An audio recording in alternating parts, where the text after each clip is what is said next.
नमस्कार दोस्तों, स्वागत है आपका आपके अपने यूट्यूब चैनल पर। जैसा कि आप लोग स्क्रीन पर देख पा रहे हैं, आज की इस वीडियो में हमारी शॉर्ट एंड स्पीड सीरीज की कैलाश चंद्रा वॉल्यूम 4 से ट्रांसक्रिप्शन नंबर 83 का बैक होने वाला है।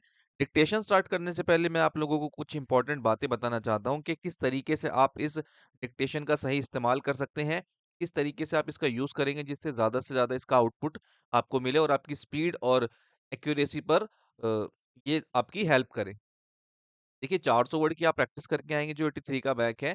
आप इसके 5 स्केच नॉर्मली बनाने होते हैं, वैसे तो 7 या 10 बना लेंगे तो ज़्यादा बेटर रहेगा। आपकी डिक्टेशन काफ़ी अच्छी लिखी जाएगी आपसे। 400 वर्ड्स इंटू 3 करेंगे हम यहाँ पे आप 1200 वर्ड की आपको डिक्टेशन देखने को मिलेगी। इस 1200 वर्ड की डिक्टेशन में हम 80 टू 100 वर्ड्स पर मिनट की स्पीड को कवर करेंगे, जो कि टारगेट करेगी आपके स्किल टेस्ट 2024 को। ओके। तो इस डिक्टेशन का आपको सही इस्तेमाल कैसे करना है, आपको रिपीट में ही 3 से 4 बार डिक्टेशन लिखनी है।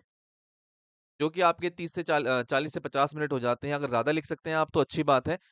इससे 2 चीज़ें कवर होंगी। एक तो आपकी स्पीड राइटिंग इम्प्रूव होगी, दूसरा जब आप डिक्टेशन लिखेंगे ना, तो जो भी आप एंड की डिक्टेशन लिखोगे, उस डिक्टेशन को आपको रीड करना है। ठीक है? रीडिंग से क्या होगा कि रीडिंग से आपकी जो आउटलाइन्स पर कमांड है आपकी वो बनेगी और आपकी स्पीड और एक्यूरेसी दोनों चीज़ें कवर हो जाएँगी। तो ये सारी चीज़ें आपको फ़ॉलो करनी है डिक्टेशन लिखते टाइम। एक चीज़ और मैं आप लोगों को बताना चाहता हूँ कि एसएससी स्टेनोग्राफर 2024 के स्किल टेस्ट की जो भी बच्चे प्रिपरेशन कर रहे हैं, उन बच्चों के लिए हमने डेली टारगेट सीरीज़ स्टार्ट की थी। इसमें स्किल टेस्ट की प्रिपरेशन के लिए हमने आप लोगों को बताया था कि किस तरीके से आपको क्या-क्या चीज़ें करनी है पूरे दिन में। एक प्रॉपर टाइम टेबल हमने आप लोगों के लिए प्रोवाइड करवाया है। जिन बच्चों ने वीडियो नहीं देखी, चैनल पे जाके उसको देख सकते हैं। जो चाहते हैं कि एसएससी स्टेनोग्राफर स्किल टेस्ट 2024 का शॉर्टहैंड का एग्ज़ाम उनका अच्छे से क्वालीफाई हो, तो इन सारी चीज़ों को फ़ॉलो कर सकते हैं। इसमें वो सभी चीज़ें आप लोगों को करवाई गई हैं, जिनको अप्लाई करके या जिनको प्रैक्टिस करके आप स्टेनोग्राफर के एग्ज़ाम को क्लियर कर सकते हैं। और साथ ही साथ आप जो बच्चे हमारे साथ तैयारी करना चाहते हैं शॉर्टहैंड स्किल टेस्ट के लिए, वो टारगेट बैच को जॉइन करके अपनी तैयारी को आगे बढ़ा सकते हैं। तो चलिए डिक्टेशन स्टार्ट करने वाला हूँ मैं। आप नोटपैड रेडी कर लीजिए। 5 second.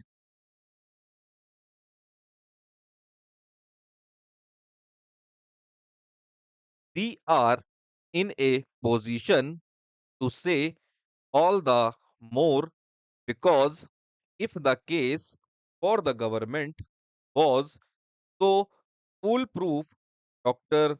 Katju would have been the last person to withhold his report from us.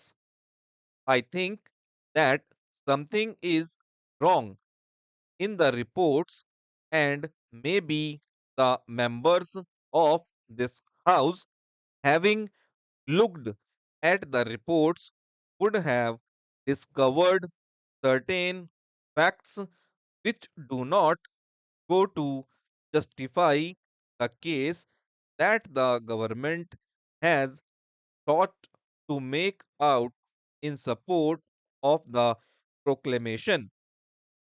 Apprehending such a possibility, I think Dr. Katju has thought it wise to withhold this report from the House. Having done it, he asks us to endorse most blindfold a measure which is described as undemocratic even by certain members of the Congress party. Many constitutional points have been touched. It has been sought to be made out in this House that this is the best democratic step that the government could take.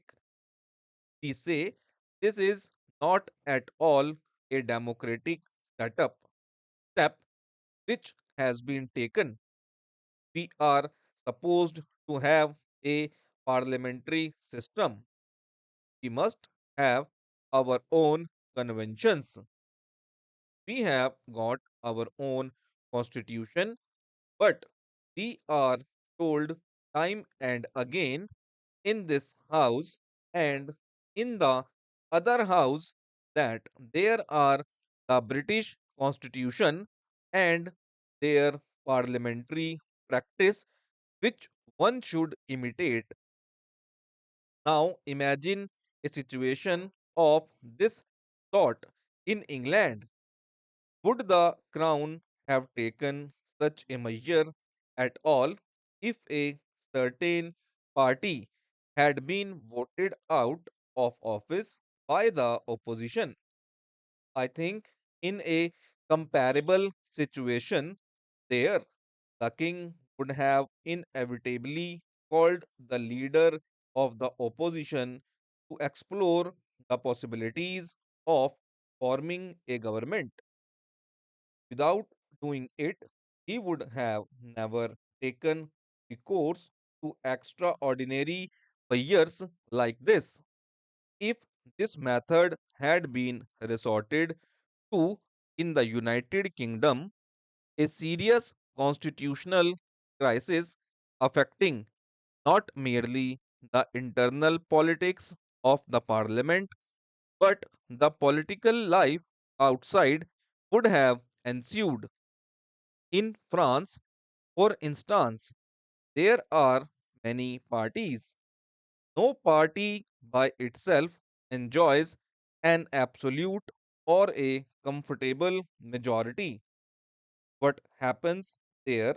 Ministry is formed, and there we find the president takes upon himself the responsibility of exploring ways and means of finding whether any particular party or any leader of any party is in a position to present a government which would command the confidence of a certain majority in the Chamber of Deputies. Without resorting to that objective test, he does not take recourse to extraordinary measures. In the present case, I say this objective test has not been at all applied.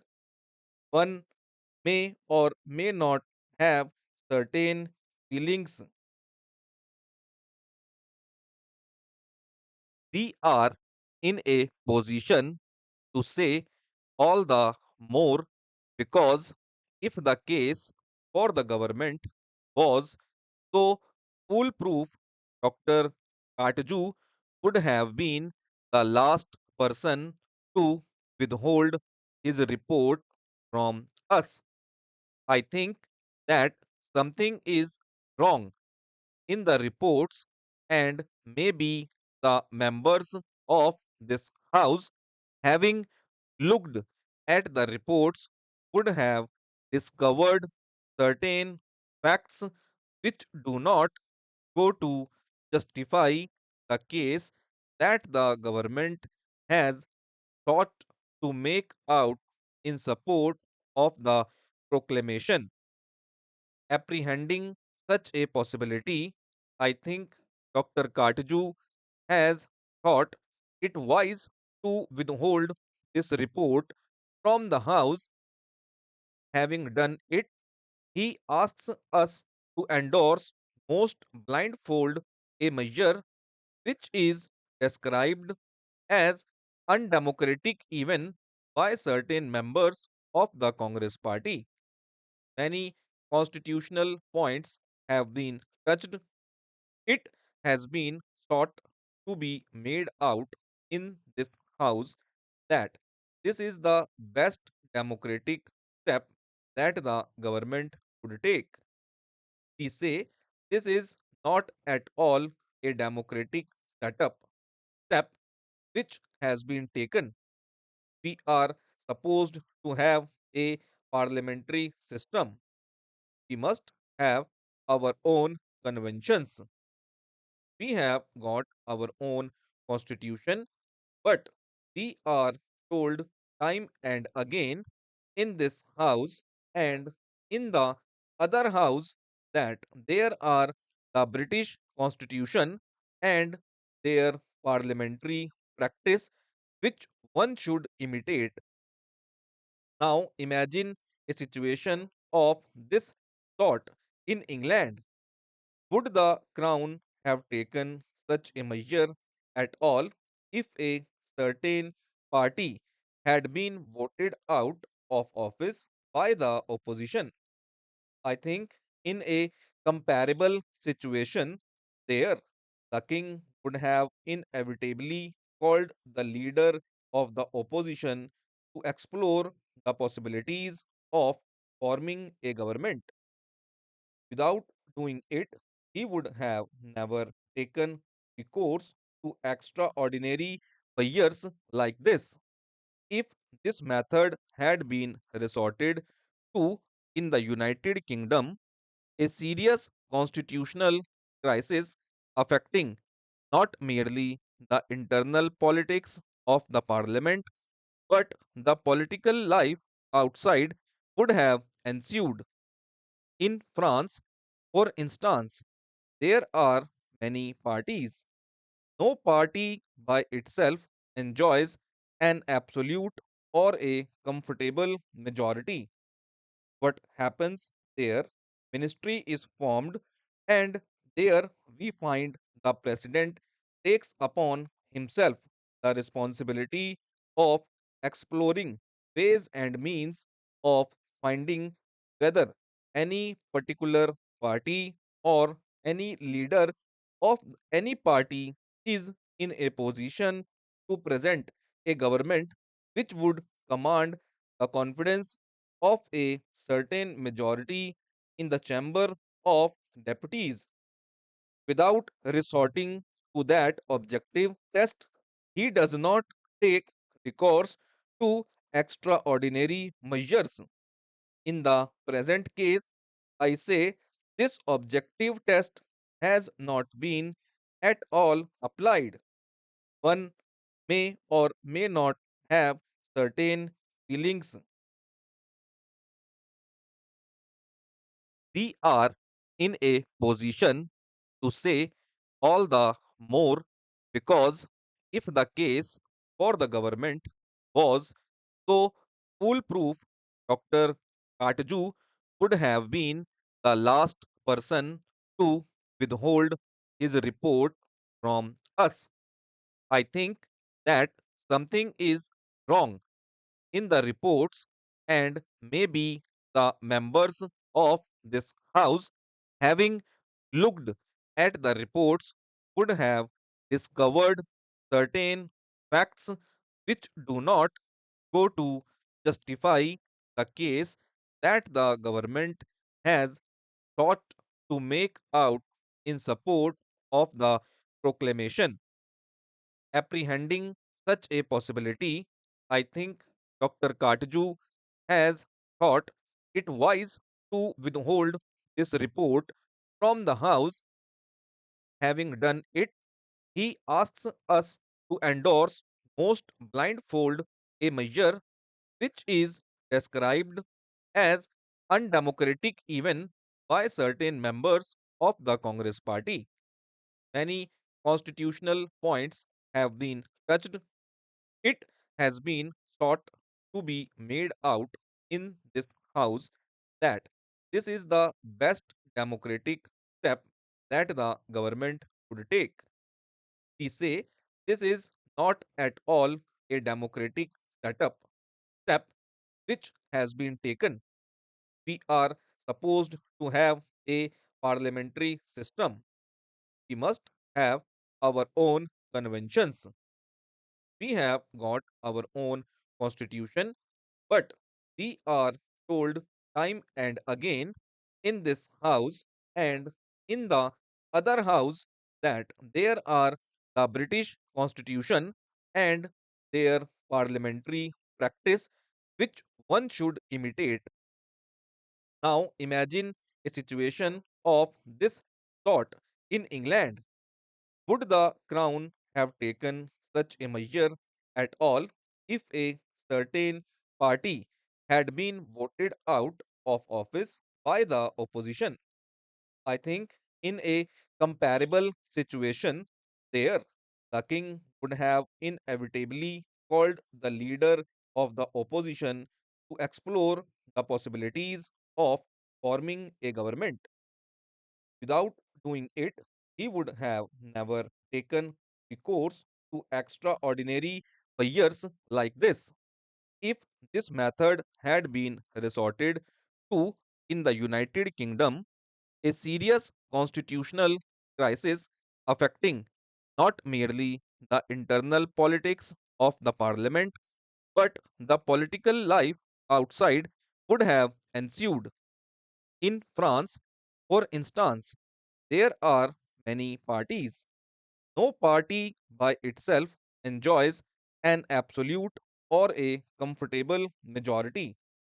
What happens there?